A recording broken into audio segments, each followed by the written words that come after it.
Assalamualaikum warahmatullahi wabarakatuh. Halo Bapak Ibu Guru, perkenalkan, nama saya adalah Fastin Kamil.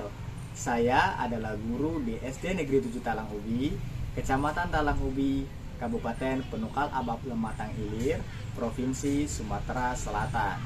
Pada kesempatan ini saya akan berbagi praktik baik pembelajaran mengenai asesmen pembelajaran yang telah saya lakukan, yaitu merancang asesmen pembelajaran yang menyenangkan dengan metode aspirasi. Ajak diskusi, sampaikan aspirasi, petakan ide, rancang asesmen, dan evaluasi. Situasi yang saya hadapi dalam pelaksanaan asesmen adalah pelaksanaan asesmen yang berbentuk tes tertulis akan membuat peserta didik merasa gugup, canggung, dan kaku serta takut. Umumnya, asesmen dirancang hanya oleh guru tanpa melibatkan peserta didik secara langsung. Jangan lupa ya, kita besok ulangan. Seolah-olah pelaksanaan asesmen itu menghakimi peserta didik dan asesmen itu terlihat hanya sebagai alat untuk menilai saja. Peserta didik terlalu mengantisipasi kegagalan dalam pelaksanaan tes dengan mengkesampingkan esensi dari materi yang dipelajari. Bahkan, terkadang sampai melakukan segala cara agar mendapatkan nilai yang terbaik. Tantangan yang saya hadapi adalah perlunya metode yang matang, yang di dalamnya meningkatkan keterlibatan peserta didik dalam menentukan asesmen, meningkatkan kemampuan sosialnya, mengurangi rasa takut dan kecemasan peserta didik terhadap asesmen.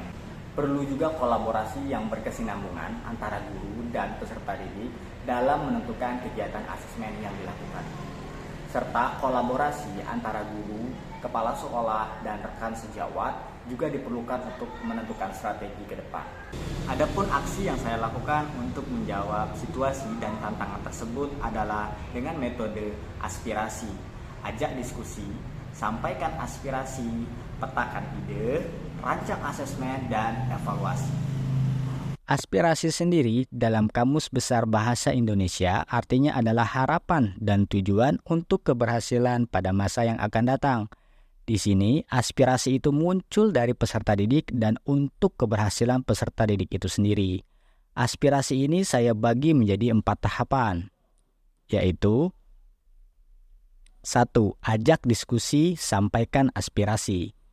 Pada tahap ini, saya mencari dan mengumpulkan aspirasi dari peserta didik dengan cara mengajak seluruh peserta didik untuk berdiskusi, membahas mengenai asesmen-asesmen yang pernah dilaksanakan, dan bagaimana perasaan mereka saat pelaksanaan asesmen berlangsung. Pelaksanaan asesmen itu berbentuk tes tertulis.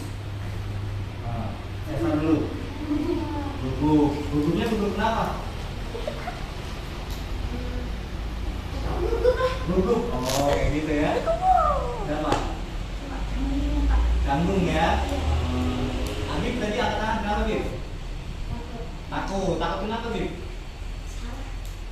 Oh, takut salah waktu kita ngerjain kayak gitu ya. Apa? Kebingungan saat apa? Gelisah ya saat kita tesnya berbentuk tertulis ya. Takut nilainya jelek. Poin-poin yang disampaikan peserta didik saya catat untuk menjadi bahan pertimbangan. Di tahap ini, aspirasi peserta didik diharapkan tersampaikan secara menyeluruh. 2. Petakan ide. Aspirasi-aspirasi atau harapan-harapan yang muncul kemudian dipetakan untuk mempermudah pelaksanaan kegiatan asesmennya. 3. Rancang asesmen. Setelah ide terpetakan, kemudian saya mempersiapkan atau merancang segala sesuatu yang diperlukan untuk pelaksanaan asesmen, seperti menyusun kursi dan meja, membuat soal dengan level yang berbeda, membuat lembar kerja peserta didik menggunakan Canva, mempersiapkan alat dan bahan untuk permainan, memetakan kompetensi peserta didik dan mengatur kelompok, menentukan teknik penilaian, membuat detail permainan, dan mengkomunikasikan rencana asesmen kepada kepala sekolah. Sudah saya tanyakan bagaimana anak-anak asesmen asesmennya besok pengen seperti apa gitu. Terus kegiatannya pengen apa, dan kebanyakan dari mereka pengennya yang sifatnya menyenangkan, yang tidak kaku, yang bikin mereka tidak canggung. Ya, pasti mereka juga lebih rileks ketika mengerjakan jadi tugas. Tidak ada kata-kata seperti seolah guru menekan siswa itu harus nilainya bagus gitu. Setelah perencanaan selesai, barulah asesmen yang telah direncanakan dapat kita laksanakan. Pada asesmen formatif kali ini, peserta didik ingin asesmen dilakukan dalam bentuk permainan dengan menggunakan spinning wheel untuk memecahkan gambar misteri. Peserta didik yang sudah berkelompok akan memutar spinning wheel secara bergantian. Warna yang keluar adalah warna yang harus peserta didik pilih. Peserta didik diberikan keleluasaan untuk memilih soal berdasarkan kemampuannya. Fokus asesmen formatif ini adalah pemberian umpan balik dan refleksi terhadap kesulitan yang dihadapi oleh peserta didik. Setiap soal dilengkapi dengan kode-kode yang nantinya akan membentuk gambar misteri. Peserta didik diberikan keleluasaan untuk berdiskusi, berkolaborasi, saling membantu, dan mengajari teman satu sama lain. 4. Evaluasi. Pada kegiatan ini, saya mengajak peserta didik untuk berdiskusi, fokus untuk mengevaluasi jalannya asesmen yang telah dilaksanakan. Selain membagikan lembar refleksi, saya juga bertanya secara langsung mengenai perasaan mereka terhadap asesmen yang sudah dilakukan.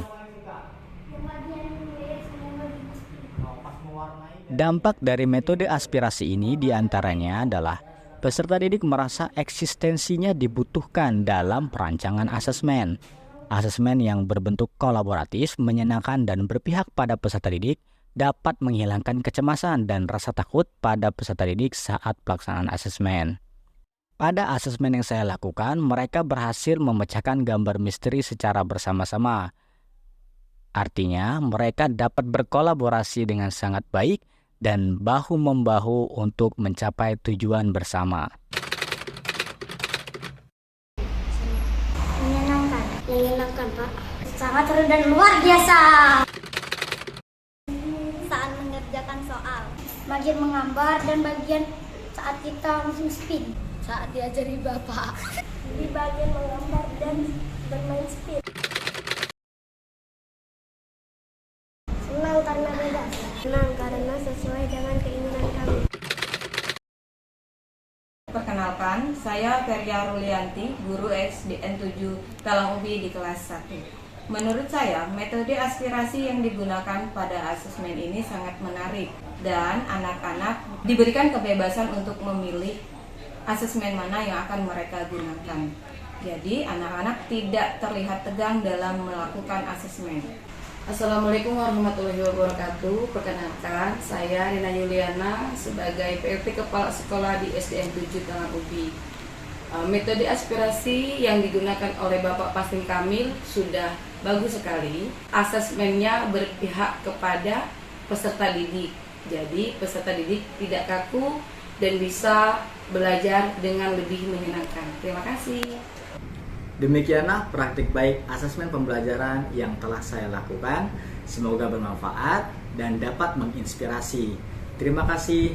Wassalamualaikum warahmatullahi wabarakatuh.